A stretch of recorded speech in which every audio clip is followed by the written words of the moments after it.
guys seen this? I don't think Sean O'Malley is as big as a star as the UFC says he is. So recently, it's been coming to fruition or coming to news that the UFC actually wants to do Merab versus Sean O'Malley again, despite the fact that O'Malley lost a pretty dominant decision. If I remember correctly, it gave like 4 or even 5 rounds to Merab in the first fight at the UFC Spear, like the big spear event for Mexico or whatever in Las Vegas. And, it wasn't a competitive fight. It wasn't even close. And I just don't think Sean O'Malley deserves another title shot when there's other deserving contenders right now. Right now, the person I think deserves the title shot right now the most is probably Petr Yan. Or what you can actually do for title contention is you can actually do something like Petr Yan and Sean O'Malley. And then you can have something like Umar Nurmagomedov versus... Gosh, I was about to say Figueiredo, but it looks like we're getting Cory Sandhagen versus Figueiredo. And there's just like 2 people that are brand new that can fight Merab, in my opinion. I just don't think that O'Malley deserves another chance to fight for the belt. It doesn't make any sense, especially when you consider the fact that Sean O'Malley's first title defense was against Chito Vera. Who the fuck cares about Chito Vera? He's a bum. That was a gifted title shot that made no sense at all. It was more like a gimme. All right, there's no way in hell that Chito Vera was ever going to beat Sean O'Malley besides like a fluke KO. All right, we saw that. We saw that in the first fight. It was like a bit of a fluke KO. We're not really a fluke. I think Sean wasn't as experienced back then. And it just doesn't make any sense to even consider putting that fight together anymore. I mean, why does Sean get a free title shot just because the UFC is trying to push this fucking clown-looking guy? I mean, Petr Yan said it best. He looks like a prostitute. The way he dresses up and everything. He's always so socially awkward, too. Like, to me, Sean is anything but charming, Or everything but charming. Everything but memorable. Sean, to me, is like a generic white guy from Arizona or some shit like that. No offense to any white people in Arizona. I'm white myself, but come on. You guys know what I'm talking about. Like, those Midwest white guys that are just, like, basic, kind of awkward, kind of nerdy. Sean isn't anything that's special. Sean isn't anything like a Prime McGregor.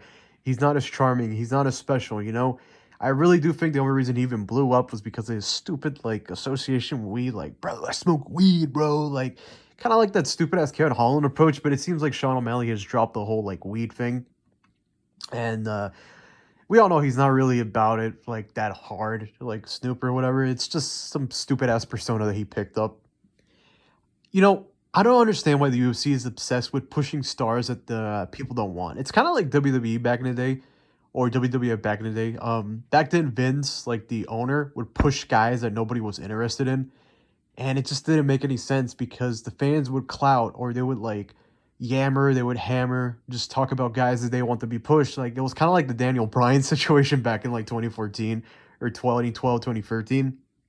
And they just wouldn't give him that push for years. I don't understand why we're doing that right now with like Sean O'Malley. Like granted, it's different because in pro wrestling, you can control it. But in the UFC, you can't really. But even then, who the fuck is clamoring for a Sean O'Malley Raw rematch? Nobody. But I know Dana White's probably going to be on that mic saying, oh, how do you not do that fight? Because it makes the most sense because, like 2 free guys on the internet told me or like 2 free people I know in real life told me to make that fight. Nobody fucking wants to see Sean O'Malley fight for a title. He's not the star that people think he is, all right? If anything, the other Sean is even more popular. Sean Strickland, ironically enough. I think people overestimate how popular Sean O'Malley is, especially the UFC brass. It kind of reminds me of like a UFC plant to a degree. Because to be honest, that's kind of what Sean O'Malley is. He's a good fighter, but at the same time, he's also like a UFC plant. He's not really an all-natural guy that just got there from the beginning at the start. He got like his comeuppings, kind of like McGregor. But even then, McGregor was not really a plant, actually. He earned it. He earned it, in my opinion. And, man, it's just tiresome with the UFC always pushes guys that you don't want. It's kind of like the Dagestani crew, guys. The Dagestani crew, they just get pushes for no reason, kind of like Umar. In my opinion, I really didn't think Umar and Nurmagomedov deserved that title shot. And actually, if Figueiredo were to beat Yan when they did fight, I honestly would have think that Figueiredo versus Merab would have been the fight to make. But unfortunately, Petr Yan won, and we end up getting Umar Nurmagomedov versus Merab. Now, it's a good thing that Merab won because I'm not a fan of the Dagestani crew. But now that we're left with the bantamweight division, what do you do next? And because the fact that we're probably going to get fucking Sean and Merab again is boring. Like, it doesn't do anything for Merab's career. Like, yeah, sure, it's another win, And in my opinion, if he gets one more win, then you have to think of him as the bantamweight GOAT. Right now, I have him like 50-50 with Merab versus Dominic Cruz. But I don't place, I'm not really sure, you know? Like, it's like tied for me just because Cruz had so many, how do you say it? Title defenses. And even though they weren't like a bunch of good names, and, you know, then you look at Merab and you have like Sean O'Malley, former champ, Henry Cejudo, former champ, Petr Yan, former champ. You know, you just beat like a lot of champs. You beat Omar Nurmagomedov, undefeated prospect. It's his record is pretty good when you think about it. It's actually really damn good when you think about it. So I think with one more win, even if it's against another rematch against fucking Sean O'Malley, which I do think he wins, I think you have to add him as a GOAT. At that point, one more win cements that's the absolute GOAT. You can't even argue anymore. He's the bantamweight GOAT. But another thing that we have to talk about too is Merab's age. You know, Merab is like 33 or turning 34. You know, we all know about the 35 and up curse at 155. Technically applies to 170 too. It's just that 170, there's a couple outliers. Tyron Woodley twice and Bilal Muhammad. By the way, I don't think Muhammad is actually going to defend his title. I think JDM is actually going to beat him, but that's a topic for another video. But is Merab that good where he can beat the 35 and over curse? Am I crazy for thinking maybe he can? So I think Merab is actually only going to get one more successful title defense, and maybe if he can like squeeze in a third one before he turns 35, then he can have 2 more title defenses. But I think he's not going to. I think he's probably going to lose that belt in a couple defenses at most. I think by the time he hits 25, it's over.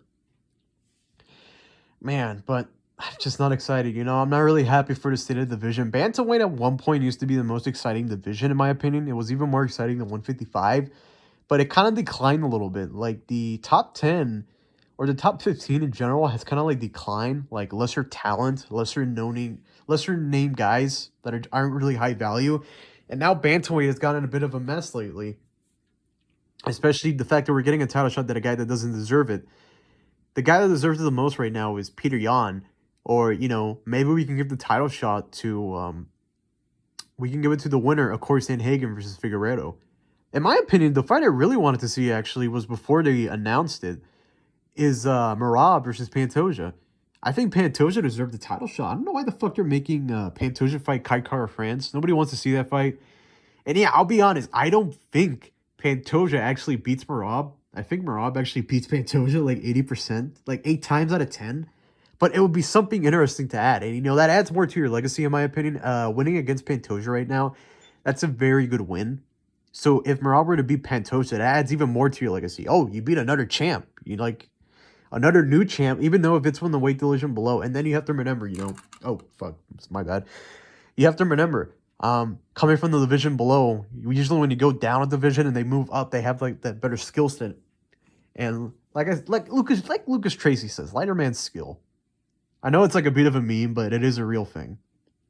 But anyways, that's it for this video, guys. Just wanted to ramble a little bit and explain that I think the UFC is pushing Sean O'Malley, even though he doesn't deserve it. I don't think he's the star that people says he is. I don't think he's the star the UFC says he is. And I'm getting tired of like the UFC plant, because honestly, he is a bit of a plant to a degree. And I don't think he's as good as people say he is. I don't think he's as popular as people say he is, or as entertaining. And I'm pretty tired of seeing Sean O'Malley in the limelight. And I hope that if they do this fight, because that's what they're aiming for, I hope Sean O'Malley loses, and then we never have to hear from him again in the title picture. Because I feel like if he loses twice to Merab, then it's over for him in the title picture. Anyways, that's it for this video, guys. If you guys like the video, like, comment, subscribe, and I'll see you guys in the next one.